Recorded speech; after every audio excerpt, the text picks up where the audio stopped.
প্যারোলে মুক্তি পাননি নিষিদ্ধ ছাত্রলীগের কারাবন্দী নেতা জুয়েল হাসান সাদ্দাম। এ কারণে কারা ফটকে শেষবার স্ত্রী সন্তানকে দেখানোর ব্যবস্থা করে কারা কর্তৃপক্ষ। শনিবার সন্ধ্যায় বাগেরহাট থেকে যশোর কেন্দ্রীয় কারাগারে আনা হয় সাদ্দামের স্ত্রী এবং ৯ মাসের শিশু সন্তানের মরদেহ। পরে মরদেহবাহী অ্যাম্বুলেন্সের সঙ্গে সাদ্দামের পরিবারের ৬ সদস্যকে প্রবেশ করতে দেয়া হয় কারা ফটকে। শুক্রবার দুপুরে বাগেরহাট সদর উপজেলার সাবেক ডাঙ্গা গ্রামের একটি বাড়ি থেকে ওই দুইজনের মরদেহ উদ্ধার করা হয়। আওয়ামী লীগের সরকারের পতনের পর থেকে আত্মগোপনে ছিলেন সাদ্দাম। গত বছরের ৫ এপ্রিল গোপালগঞ্জ থেকে গ্রেপ্তার হন বাগেরহাট সদর উপজেলা ছাত্রলীগের সভাপতি সাদ্দাম।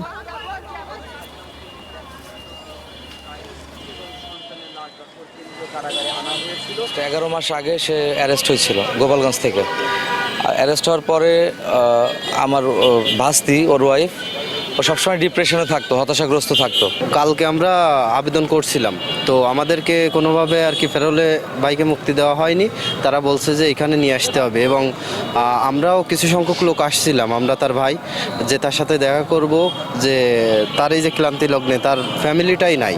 তো আমাদের দেখলে হয়তো বা একটু ভালো লাগবে, কিন্তু কিছু সংখ্যক 3 থেকে 4 জন লিমিট লোক নেওয়া হয়েছে, তো আমাদেরও ঢুকতে দেয়নি।